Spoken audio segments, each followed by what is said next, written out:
Hey, it's David Hooper at Music Business Radio. I'm back at Icon Studios Nashville with authors Randy Chertkow and Jason Feehan. They did a book called Indie Band Survival Guide. You can check them out online at indieguide.com.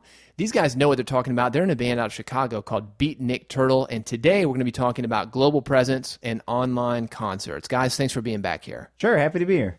I want to talk about the fans. And I've read your book, Indie Band Survival Guide, and in that book, you talk about internet musicians and how they have a worldwide fan base. But to me, that's kind of a problem because you can only be where you are at a certain time. That's why most bands go local. Sometimes they go regional. So how do you keep a worldwide audience engaged? Well, that's a good question.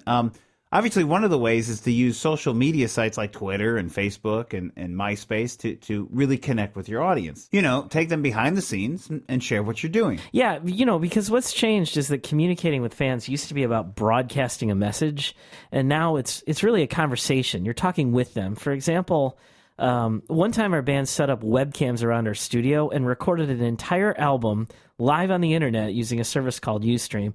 We kept an eye on the chat lines and talked with our fans actually in between takes. That sounds like fun, and you can also use those cameras to put on an internet concert, right? So talk about what goes into putting on an online concert. Yeah, right. Your live shows don't always have to be local. No matter where you hold them, if you play a show in a music venue, for example, that has a internet connection, you could turn it into an online concert and let your fans see it. And it's a lot easier than people think to put on an online concert. I mean, services like Ustream.tv or Livestream.com really walk you through the process and make it easy.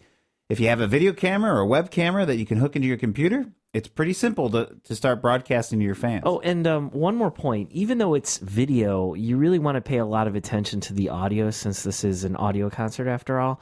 So if you can hook up a high-quality microphone, it can really make a big difference. You know, that's a great point. As a radio guy, I can really, really appreciate good audio.